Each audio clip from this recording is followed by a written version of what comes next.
Hey guys, good day. We're back for another lesson, which is Filipino values and moral development, specifically the strengths and weaknesses of the Filipino character. The first strength in the Filipino character is the pakikipagkapwa-tao. Filipinos open to the others and feel one with others, regard others' dignity and respect, deal with them as fellow human beings. It is a basic sense of justice and fairness, concern for others, ability to empathize with others, helpfulness and generosity in times of need, sensitivity to people's feelings, pagtitiwala or trust, sense of gratitude or utang na loob, very dependent on interpersonal relationships, give sense of security, camaraderie and a feeling of closeness to one another. Second is the family orientation. Filipinos possess a genuine and deep love for family. It is a source of personal identity, emotional and material support, and one's main commitment and responsibility. Honor and respect given to parents and elders, care given to the children, the generosity towards kin in need, and in great sacrifices one endures for the welfare of the family. Third is joy and humor. Filipinos have a cheerful and fun-loving approach to life and its ups and downs. Pleasant disposition, a sense of humor and prosperity for happiness that contribute not only to the Filipino charm but also to the indomitability of the Filipino spirit. Laughing at ourselves and the mess we are in an important coping mechanism. Playful, sometimes disrespectful. We laugh at those we love and at those we hate, and we make jokes about our good fortune and bad. Manifested in the Filipinos' love for socials and celebrations, to laugh even in the most trying of times. The result in a certain emotional balance, optimism, a healthy disrespect for power and office, and the capacity. Fourth is the flexibility, adaptability, and creativity. We can adjust and adapt to circumstances and the surrounding environment, both physical and social, adjusts to whatever happens even in unplanned or anticipated events. We possess a tolerance for ambiguity that enables us to remain unfazed by uncertainty or lack of information. Creative, resourceful, quick learners can improvise and make use of whatever is at hand or in order to create and produce. Accepts change, adapts to life in any part of the world, the ability to make new things out of old scraps, creative and cultural sphere. Fifth, hard work and industry. We have the capacity for hard work, given proper conditions, to raise one's standards of living and to possess the essentials of a decent life for one's family. Willing to take the risks and jobs abroad, while there to work at 2 or 3 jobs. The result is productivity and entrepreneurs' heap for some and survival despite poverty. Sixth is a faith and religiosity. Our innate religiosity enables us to comprehend and genuinely accept reality in the context of God's will and plan. Religious expressions is very tangible expressed every day. We relate to God like a human being, written, thank, ask forgiveness. Tragedy and bad fortune are accepted, and some optimism characterizes even the poorest lives. Related to bahala na, which may be considered positively a reservoir of psychic energy, a psychological prop on which we can lean during hard times. Our faith and daring was manifest at EDSA and other times in our history, seeing the capacity to accept failure and defeat. We recognize forces external to ourselves as contributing to how events in our lives turn out. Seventh is the ability to survive.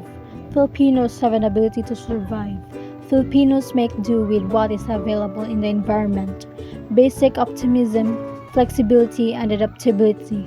Hard work and a deep faith in God. It is manifested in the millions of Filipinos who bravely live through the harshest economic and social circumstances. Weaknesses of the Filipino character. Extreme personalism.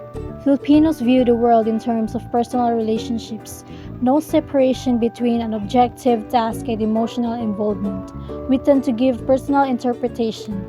There is, in fact, some basis for such interpretations, as Filipinos are quite personal in criticism and praise. Because of this personalistic worldview, Filipinos have difficulty dealing with all forms of personal stimuli.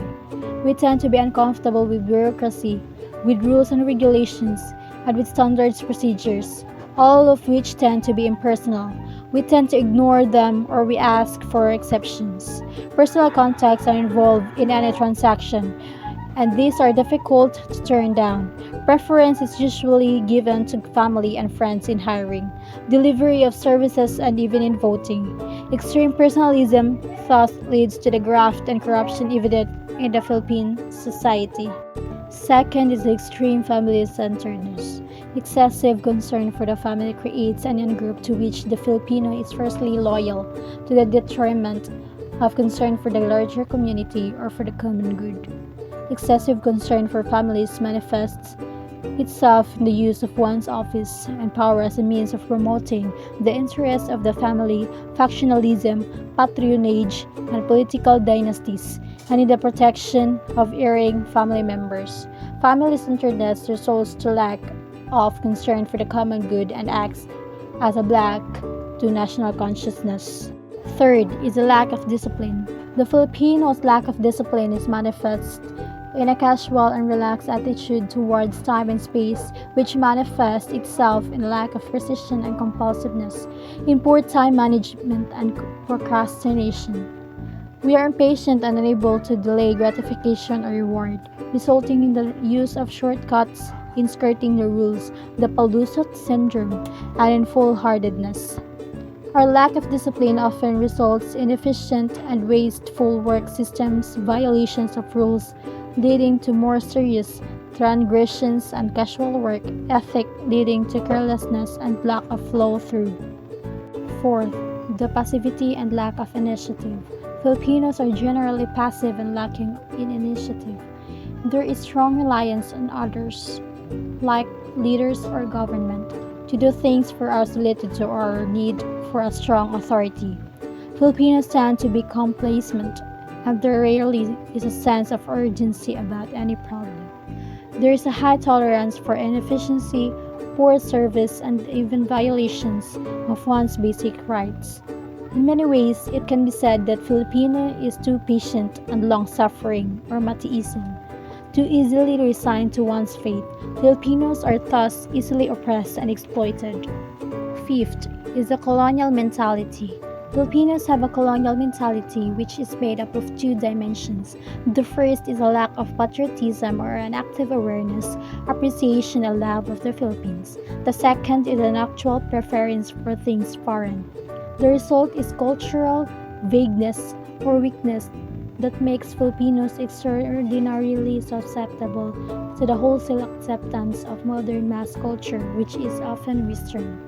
The Filipino colonial mentality is manifested in the alienation of the elite from the roots and from the masses, as well as in the basic feeling of national inferiority that makes it difficult for Filipinos to relate as equals to Westerners.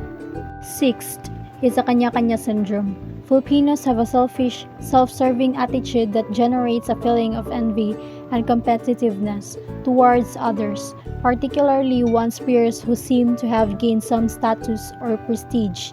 The kanya-kanya syndrome is also evident in the personal ambition and the drive for some power and status that is completely insensitive to the common good. Personal and in-group interest reigns supreme. The kanya-kanya syndrome results in the dampening of cooperative and community spirit and in trampling upon the rights of the others. Lastly is a lack of self-analysis and self-reflection. We joke about the most serious matters, and this prevents looking deeply into the problem. There is no felt need to validate our hypotheses or explanations of things. Thus, we are satisfied with superficial explanation and superficial solutions to the problems. We tend to emphasize on form rather than on substance, to be satisfied with rhetoric and to substitute this for reality. Rhetoric and endless words are very much part of public discourse. The Filipino lack of self-analysis and our emphasis on norms is reinforced by an educational system that is often more form than substance and a legal system that tends to substitute law for reality. I will end this lesson with a quotation from Imelda Marcos. Filipinos don't wallow in what is miserable and ugly. They recycle the bad into things of beauty. That would be all. Thank you.